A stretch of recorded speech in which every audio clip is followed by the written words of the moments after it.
Hey guys, welcome to the As the Leader Grows podcast. I am your host, Ken Joslin, where we are ridiculously passionate about helping business leaders build confidence, gain clarity, and create community. And dude, I feel like Casey Kasem. The hits just keep coming and coming and coming. I've got another unbelievable guest for you guys today, a good friend. I guess a good friend. I just met her about a month or so ago with a lot of really good friends in the room in San Diego through my good friend Randy Garn.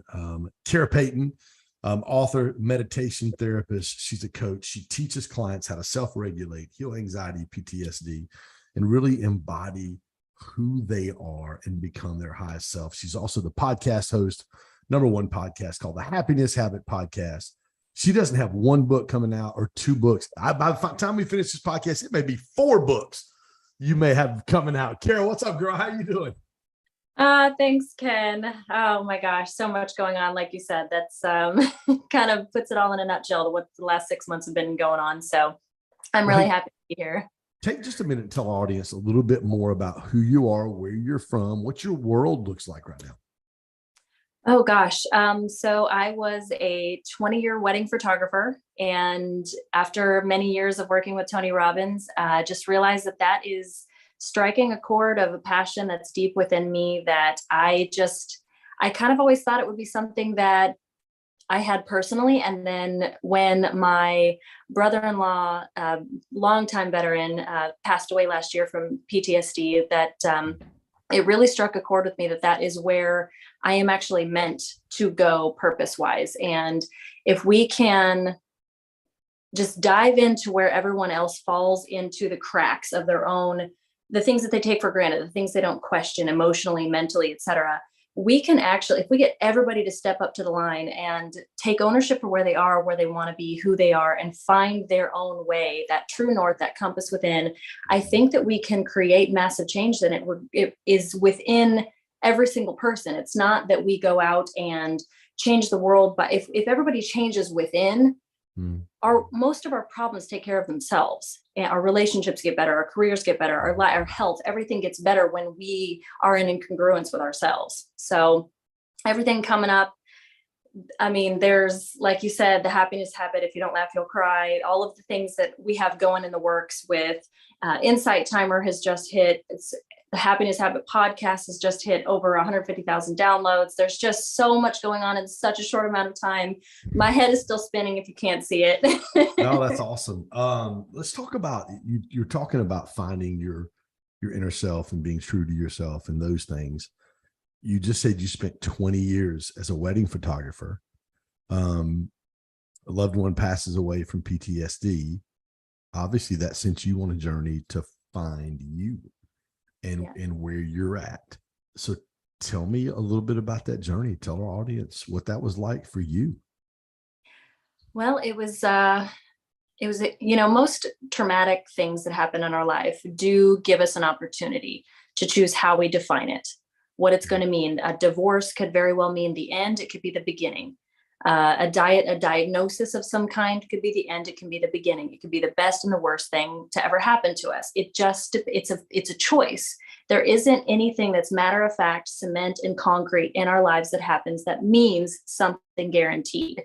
So there was a lot of opportunities I've had in the last year to go backward, to stop, to give up, to make it mean something that pretty much glues my feet to the floor. Says you cannot go any further. And the pandemic was one of the first things that kind of changed the wedding photography business. The way that the world all kind of polarized changed the way that I viewed a lot of things. And then after a relationship that I had been in for 2 years ended, I lose my brother-in-law and lost a baby. There's just a lot of things that compounded where I feel like those moments where trauma is just stacking and stacking and stacking reach a pain leverage. And once we get to, get somebody that's been going on their whole lives and then they get to a certain point where that pain fulcrum, will say, hits that 51%. And they realize not another day, not another minute, not another second like this. I have to do something about it. And I feel like it taps into those two motivators that our brain works with. Our brain is motivated in two ways: to avoid pain or to attain pleasure. And if it will not attain pleasure, it will always, our brain is more likely to be motivated by avoiding pain. And I think that's probably definitely the motivator I had to start before that compelling future, before that vision became clear. It stacked and compounded into, who do I get to be to this? Who do I get to show up in this moment? How am I going to live from here on? And am I even that person that I see that lives that future and that life? And the hard truth of the answer about 6 to 7 months ago was no. There was signs, but mostly they were tucked away and negotiated out from all of the micro adjustments I'd made to myself to stay connected with people in my life, connected with people in my family, connected with people in my work. And so truly it just was an unshelling, a constant, consistent unshelling of all of these untruths, where you're like, that's to find yourself. You can go about it by, having some clear image of who you are. But if it's been so long, for me, it'd probably been 20, 25 years of compromise. And it was, all right, if I don't know who I am, let's spend this time figuring who I'm not, and then removing myself, creating distance with who I'm not. And eventually the path became pretty clear, where it's like, oh my gosh, there she is. So talk to me about, like, you just named several traumatic: lost a loved one, lost a child, ended a relationship. Like take me back in the process of all of that. Like, take me back to, I remember a moment when I was, after whatever event was the catalyst, the tipping point for you to go, okay, because what I hear you say, I have 5 affirmations. One of my affirmations is, I am whole. I choose to use past pain to help others find healing. I say it every morning when I do my mirror work. I am whole. I choose to use past pain to help others find healing. And it seems like that journey is very similar to that affirmation that I have. I've been through a lot of pain.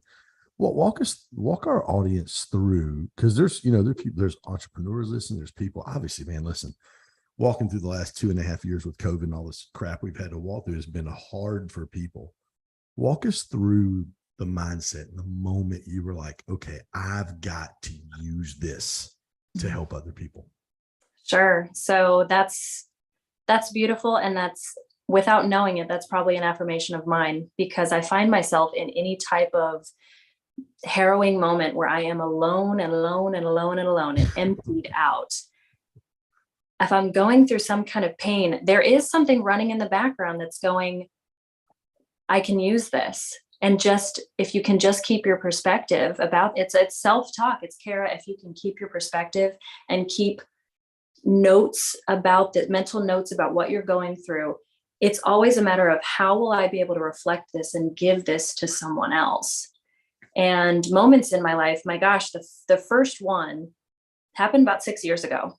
And I was a affluent stay-at-home mother. I worked, but I was able to do it. My husband at the time was wonderfully successful. And so anything that I brought home was just bonus: vacations, things like that.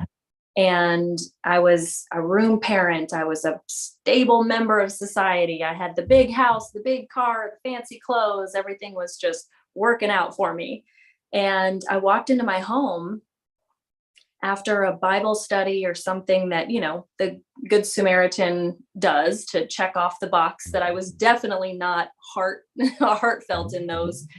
I could not see any mirror of me in my scenery. I was looking around a home that I couldn't see myself in. I had actively participated in every corner and every niche and every part of that home and every part of that life, and the schedule on the fridge and the grocery list. And I wasn't anywhere to be found. I felt like I had walked into somebody else's house. And I remember thinking, that this vision that I've had since I was a little girl, I feel like there was so many people that they do their life. And it's, if you picture everyone in the world as if they're sitting at desks and they're paying their bills and they're going to work and they're taking care of their kids and they're head down at their desk doing life. I have felt since I was probably 12, 13, that I'm the only one sitting at my desk looking at everybody else going, you guys are good with this? This arrangement? This is satisfying to you? This is enough for you? Because I'm exhausted and so bored. And I remember being in that moment, feeling again like I had looked up from my desk and just said audibly in the entryway of my house, I go, God, if this is all there is, let me be content with that.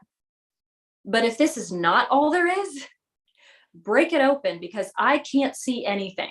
I can't see the doors, the windows, the light. I break it all open, break me open, show me what life's actually about. And that was before all of my years at Tony Robbins and Marie Forleo and Gabby Bernstein and Wayne Dyer and all the people that I started studying under. And within a week of that moment, that asking, I found myself in Japan for a month, came home to an empty house and divorce papers on the counter. I moved out of my home that I had built when gotten married and had children into a very, very small home where I cut out a gift wrap Christmas tree and taped it to the wall because we moved 2 days before Christmas. And I just remember feeling this very conflicted, I'm supposed to be sad right now. I'm supposed to be so upset that I've been uncoupled from everything that I knew, everything that provided comfort or stability or familiarity. I'm supposed to define this as some tragedy. And I remember sitting there eating with my children on a Home Depot box because we didn't have anything yet. I sold everything and we had just purchased everything on Amazon. It hadn't gotten there yet. And so it's 2 days before Christmas. We're eating dinner on a Home Depot box and I'm feeling like this is the greatest adventure ever. I'm having so much fun in all of this play and uncertainty, and I should be panicking.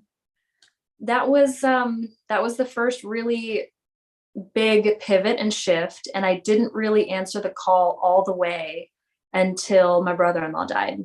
And I'll never forget, I was standing in the middle of a Lifetime gym workout floor, and I got the call from my sister that he had taken his life. And I had tunnel vision, because what I do, dealing with PTSD, dealing with emotional crisis, helping walk people through self-soothing, I thought to myself, he didn't have to die.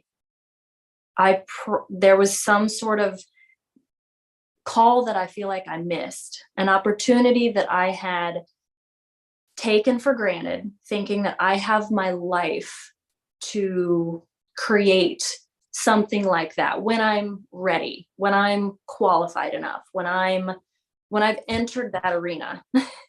You're never qualified enough. I'll just tell you that right now. Not at all. Was there something in you when that happened that caused you to really make a commitment to yourself and to the greater good of other people, to go, not again on my watch? The combination of the end of my relationship and the end of Chad's life. Yes, those two together. The amount of sacrificing of myself to go from relationship to relationship without making waves or causing anybody to really need to love me for who I am. It was always a matter of, I can change that. I can adjust that. I can be more this. I can be less that. And then knowing that our veterans, for every day, every 65 minutes that I do not show up to this line, this task, this calling that I've given myself, there's one gone. Every 65 minutes, a veteran dies. And that's a pretty motivating factor if you think about it. If I did not show up today, that's 22 veterans a day. So if that doesn't keep you in the arena, I don't know what will. I want to quote this wise person said this on their Instagram account. She said, my life broke open when I promised myself that I was done being a certain person when different people are in the room. Mm. Walk me through that. I mean, that's so powerful. Just and I wanted to bring it up earlier, and you mentioned you realized in the third grade, like maybe this isn't great for me to be who I am. Because I was just on a phone call with, actually, I saw a friend of mine. I was at Ed Milet's last Wednesday back in Palm Springs, and bumped into a friend of mine. She's new, and she's out there. I say out there, out there in a great way. I love it. I think it's amazing. And then we were talking, and she said something to me, and I said, listen, I said, never stop being you. Like everybody else may not be you at the level you're you. Man, you know how many women you give permission to just be themselves, whatever it looks like. Talk to me about the moment when you realized, man, I'm a different person depending on who's in the room, and I'm not doing that anymore. Sure. Oh gosh, that's been a gestation of about 36 years. And it's been framed to me in so many different ways by different people that it's more than just compromising and telling parts of yourself to go into the other room because they're not going to be welcome or approved of or understood. And I feel like I was that girl in growing up. I had so many different phases. I would wake up one day and I wanted to just express myself in black. I wanted to wear black. I wanted everything to be, I wanted that darker part of myself to come forward, and the black lipstick and the black. But it's so interesting because once I walked out of the door in this full expression of some corner of myself, I was labeled. I'm the goth chick. I'm scary. She's weird. She's really. And then the next day I would spend the middle of the night. I had a sewing machine in my room, and I would make my clothing for the day before. I would just figure out, okay, I want to wear a high-waisted skirt and some cut up this, that, and the other. And I would make an outfit to show up. And it took me 20 years to realize how great that was. And having walked away from it, it's like, gosh, that girl she didn't need the approval of anybody out there. She didn't need the advocation of anything. She needed me to go, yeah, this is kick ass. This is you. And damned to the rest of them that can't understand it. But how often do we follow this, either what we're sold on social media, what we're sold, that's what beauty is. This is what cool is. This is what unique is. This is even, we're sold this idea of what it's supposed to look like. And because we dare to do anything different, but when we do dare to do anything different, those are the people, because it originated from them and they just owned it and they stepped into it. I think it's a component of not only being yourself, but then backing yourself that qualifies it to go out into the world and go, approve of it, don't approve of it. That's on you. I don't have anything to do with that. It's not my business. So what part of that process for you in your transformation? It's the only way you can describe it. At what point in that process or that transformation with you, were you like not just okay with being you, but like, damn, I love myself. Like I really dig myself. Like I'm pretty damn cool. Like walk us through that metamorphosis you went through of becoming who you are and being like, you know what, man, I really like myself. I love who I am, and I love how true I am to who I am. Well, at first it started with just realizing that the compromise will never end. If I keep doing this, that target will continue to move. I will never change enough. I will never become anything far enough from who I am to make everybody else happy. And it took a long time of being alone, all summer, in fact, of just being alone with myself and going, gosh, she really did have it right.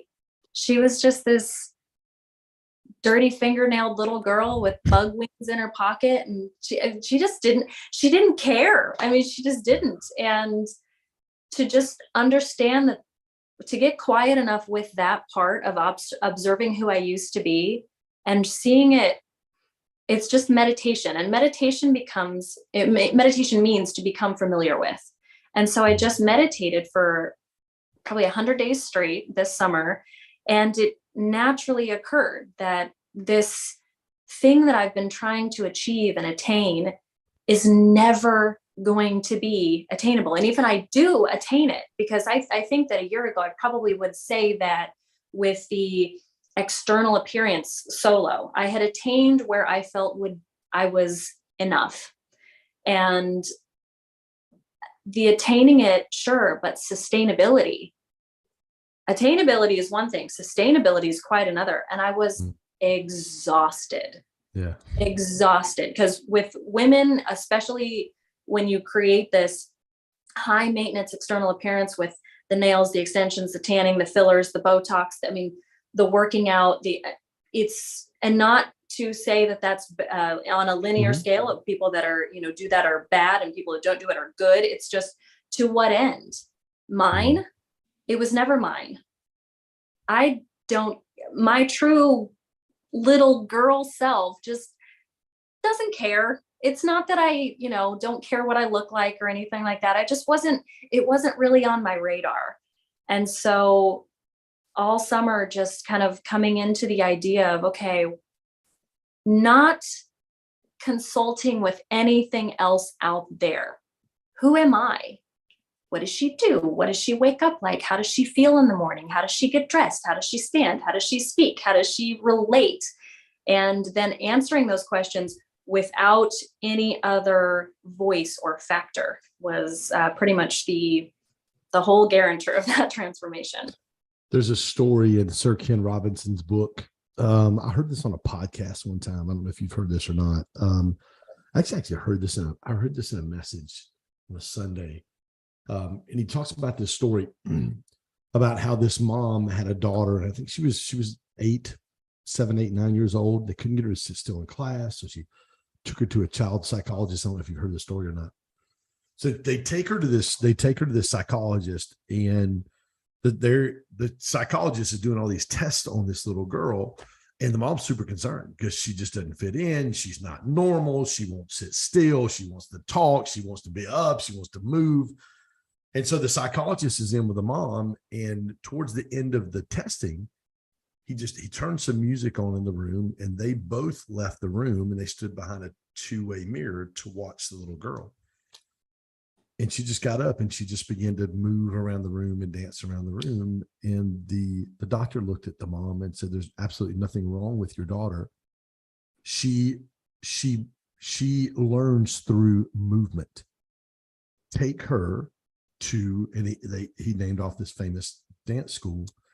And her name is Joslin Lynn. She's one of the most famous choreographers and ballerinas in the world. She wrote Cats. She wrote all of these huge things.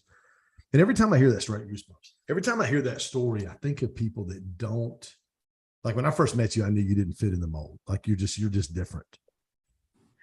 But it takes, God uses people that don't fit and that are okay with being a little different, to be able to bring change in the world. And I'll be honest with you, I think if you were in any other package, or if you were just a normal woman, I don't know that you haven't even really started to see the impact that you're going to have. But I just don't know that God can have the impact with you that he's going to have with you on the people he desires for you to impact. Were you just a normal, I'm going to go get my eyebrows done and get my eyelashes done and get my nails done, and just a normal, and there's nothing wrong with any of those things. But I love that story about Joslin Lynn that Ken Robinson wrote in his book. There's nothing wrong with her. She has to move to think. And then from that morphed into one of the greatest choreographers the world's ever seen. And, when I share that story to you and you hear that, your countenance changes. Like I can see you feel that. Tell me what's on your heart right now. What does that mean to you? I was that little girl, 100%. I was not a normal child in any regard. And one of my biggest fans, if she hadn't been so vocal about who I was, my aunt Janet is probably one of my biggest cheerleaders. And she has always, anytime I was ever self-deprecating from childhood to a week ago, anytime I ever talked about how just strange or out of the box that I was, she would write me, when I went away to college after high school, she would write me she would buy a Maya Angelou card and she would fill it with this tiny print and just fill it with all of this, speaking life into me about who I am before I even knew who that was. And not before I knew who it was, before I stopped criticizing and crucifying who that was and trying to be anything but. And if it wasn't for that woman's constant reminder that that was a good thing, that is what is the sparkle, that is what makes me unique or makes anyone unique to who they are. If we stop running away from it and turn and just face it and go, it's not what I'm seeing, it's how I'm seeing it, we could actually just have so much peace in our lives. We could find our answers. We could find the career we're meant for, the relationship we're meant for, the friends we're meant for, the home we're meant for, the health we're meant for, all of it, just by not spending so much of our bandwidth running away from every single piece of authenticity, these things that we're so terrified of. If we all collectively just stopped the game, the chase, the endless cycle of the ever moving target, if we were all just ourselves, we would not have a beauty norm. We would not have we would not have such stigma with people that need emotional support, or everybody could just be themselves. And I can't imagine a world where we're not just emotionally starved or so completely unfulfilled. Yeah. Most of the answers that people are getting from me, any of the questions that anybody asks me, mostly revolve around, in so many words, how do I find my answers? It's not screw your answers will come. How do you find your compass? How do you find your core? Reunite with that, your answers will be taken care of. You won't have questions. You won't be looking, how do I get the guy? How do I get the house? How do I find the job? How do I be enough? How do I make myself? How do I do this and that and the other? One of the things we've talked about in the past a little bit is a little bit of my journey. I ended a 27-year marriage about 2.5 years ago. And so really, for me, part of what I do on this podcast and in my community, my mastermind, is I have a real passion to make therapy normal. Like there's not something wrong with you if you go to therapy. I tell them all, I said this when I pastored, when you go to therapy, it's like, it's preventive maintenance. You don't get your oil changed in your car when your engine locks up. It's too late when your engine locks up. You get your oil changed every 3,000 to 5,000 miles. So your engine runs at peak performance and you can get the longevity out of the engine in the car that you need to get out of it. And therapy is the same way. It really is helping people see things in different contexts, which is what I see that you do. It's just easy for you. It's organic for you. You help people see things in different context. You just talked about helping clients and people find their true north or their compass, like who they are. Walk us through a little bit of that process that you take your clients through. So the map that I help my clients develop, I take basically an intake of their life experience, because most of our things are framed and directed by the things that we've been through. Our brain has an operating system that is funneled through the experience we have, our identity, what we feel, what we think, what we've thought so much that it's become a belief, etc.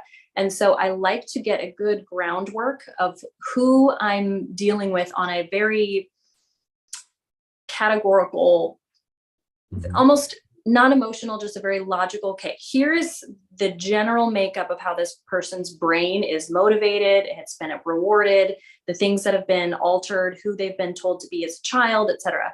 And their biggest questions will usually revolve around something like, am I enough? Will I be loved? Am I beautiful? Am I a man? Things like that. And so to develop something that comes from, we're clearing the cobwebs, essentially. We're clearing out all of this stuff. And so like when you talked about therapy as preventative maintenance is absolutely wonderful. I do feel that therapy, when the damage has already occurred, the trauma has already occurred, the questions have already tangled themselves with traumatic experience, that's when I feel like therapy can almost do harm if it wasn't done as preventative, because therapy can help someone's brain create critical questions and critical thought. A therapist knows exactly what type of question to stay removed from the story, but to help someone back up from something they've taken for granted, an observation. They're taking it as true, and a therapist can go, but what actually happened? And when you're good at creating those categories and you're good at sorting out all of the information in a very detached form, that's kind of what you do with meditation, is you just push yourself behind the waterfall of thought and you're observing the waterfall going, oh, how funny that all of this emotional stuff is coming, or all of these, all of these questions, all of these fears, all this crap is flowing down, and I'm not standing under it anymore. So I can actually remove and see it and observe it. And so I'm not the thought, I become the thinker. And so, but after you've already experienced a trauma and you're going to therapy when you do have a problem, all you're essentially doing is spending that hour scratching the scab off of a wound. It's bleeding to death, and you leave while it's still bleeding. And then you go back in 2 weeks, you re-injure yourself again, and trauma occurs. I think trauma becomes a semi-permanence. I don't think any trauma is permanent, but trauma becomes a semi-permanence when we can retell the story of our trauma so well that we re-injure ourselves in the telling of it. So therapy doesn't get to the subconscious. Therapy doesn't get to the root. It can help you sort, and medication can provide that numbing, like, I'm going to go in and pull your tooth. This medication will make sure that this therapist can help you go there, and you can tolerate the onboard of the pain or the realizations that are coming. But therapy does not do anything for the subconscious or anything for the forward motion. It's a sorting tool. It's helping you to maybe get a better grasp, get a better perspective, and essentially just sort yourself. And how are you going to relate to this going forward? But as far as the damage that's done, that's deep work. That's different than therapy. And so when somebody can know themselves, they can then be themselves. That process is extensive, and that is all done internally. I'm merely just going, dark room, flashlight. That person you want to be over there that you've labeled, we've got to get through this entire dark room, and we're going to go through box after box after box after box after box to get all the way to the other side of the room. And when they get there, it's almost as if I'm the coach that's designed to be fired. So you're not supposed to need me after a certain amount of time. She's like, I have got this because it's like Dorothy, click my heels. I had the key all along. I knew where I was all along, but I went through this entire through witches and flying monkeys to find out that I knew, and I was home all along. So it's self-subject and self-referencing therapy, essentially. I love that. You mentioned Gabby Bernstein earlier. This book was a game changer for me. I actually taught some out of it this morning. I talked about triggers, and I talked about how we have the decision making capacity in us. Nobody has authority to either react or respond when we're triggered. And I walked through a little bit of Gabby's stuff when she talks about what we do when we're triggered. Walk me through how because when you're helping people really find their true north, or really find out who they are as a human being, you're going to hit some resistance from things that they've learned in the past, whether it be, that 0 to 7 age, or 7 to 13, 14 to, 19 years old, those formative years. You're going to hit some things like that. Walk me through some stories of some things that you've helped people walk through and really find some truth and find kind of their barometer, if you will. Yeah. So for example, I had a client that she was being treated for bipolar disorder, and I could tell that she didn't necessarily resonate with the diagnosis, but she very much identified with it. It was not a sense of pride, but a sense of, it was housing her. It was housing something for her, a need for certainty. And if anything is meeting 2 or more needs, we become addicted to it, even if it doesn't serve us. And so this is why you have people in domestic violence relationships where, because it's meeting a need for either certainty or connection or one of the other needs, they no longer are viewing something with a sound mind about it. It's a mind that's addicted to something that's getting a need met. And so even if you can logically on the outside look at someone and go, you're in a horrible situation, their mind basing being in this relationship on survival doesn't even see that that their logic is completely disjointed from reality. It has become a segmented part of reality. And so when you segment off something and segment off a behavior or a part of yourself, that can show up in a lot of ways that would look like something akin to bipolar disorder. And what we discovered in diving deeper and deeper and deeper into into her life, we found out that her mom was bipolar. And her mom was a very unpredictable. Love was very much it was a give take. And she wanted to be connected with her mother so badly because her father was very abusive toward her. She wanted to be connected with her mom. Her mom was a sense of safety for her. And so in our formative years, we basically store what love is and what love feels like based on our childhood homes and our childhood imprinting of what love is, even if it feels like abuse and unpredictability. So we will, at our core, our body keeps that stored in our systems.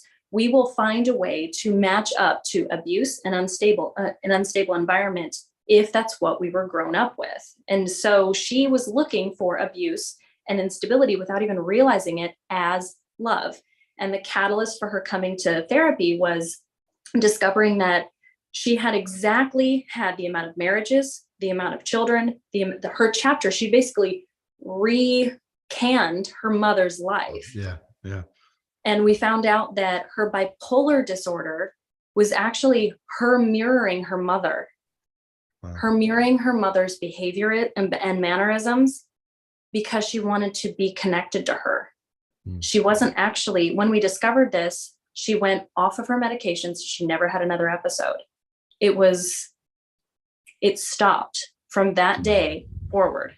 So it's absolutely amazing how you can uncover some of these things. And with Gabby's book, that particular one, I found it was amazing as well. And she actually helped me in that book. I was landing from Detroit to Kansas City, and she was talking about the chapter of repressed memories.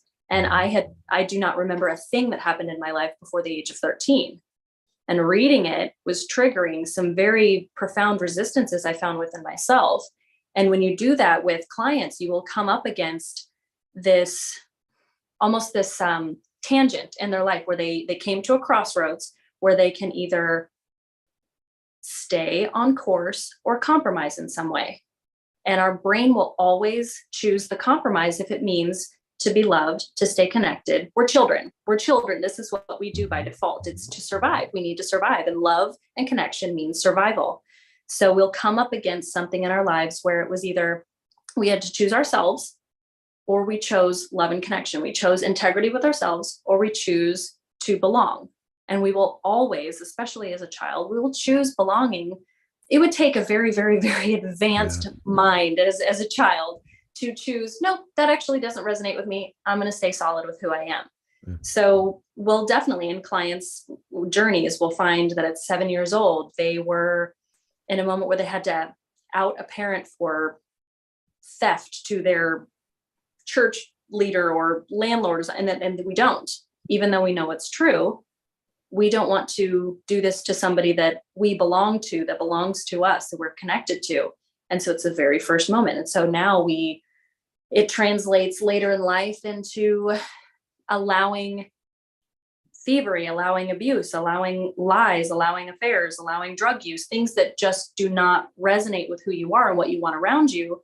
But you've learned that, well, to stay connected, I have to compromise myself in all manners. And things you wouldn't allow in any other relationship. Yeah. But you allow those in that relationship because of that. Absolutely amazing. Kara, best way for people to connect with you and get in contact with you. I am not on Facebook. And so the best way is usually Kara Payton with an underscore on Instagram, karapayton.com, and then The Happiness Habit on Spotify. Kara Payton, that's KaraPayton.com for all of you guys out there that want to get connected with her. Obviously, the Happiness Habit podcast. She's got a top podcast as well where they talk about these things. Her Instagram page is amazing. She doesn't post enough, but her Instagram page is good. It's been since September the 3rd, girl. Come on, we're going to get you on the. Has it really? Yeah, it's been September 3rd, but anyway. But her stuff is really good. Thank you for taking time today. And the more people I talk to, specifically when it comes to this kind of therapy and coaching, I continue to be blown away. Absolutely continue to be blown away at, number one, how good God is. Number two, how resilient people are and determined to really find because really once you find who you are, your purpose is kind of revealed in that process, and to really be able to discover and connect with their purpose at a deep level where they know that they know that they know this is what I'm supposed to be doing with my life. Absolutely. Yeah. Well, thank you for joining us again today. Thank you for having me. It was awesome. Hey guys, thank you for joining us on the As the Leader Grows podcast. Again, I'm your host, Ken Joslin. Couple things. Number one, if this has added value today, we'd love for you to hit that subscribe button. As you're listening to this podcast, do me a favor, snap a screenshot, post it on your Instagram page, tag myself, tag Kara Payton _ at the very end. Tag us. We'd love to share it and help you grow your following a little bit as well. And we'll see you next time as the Leader Grows.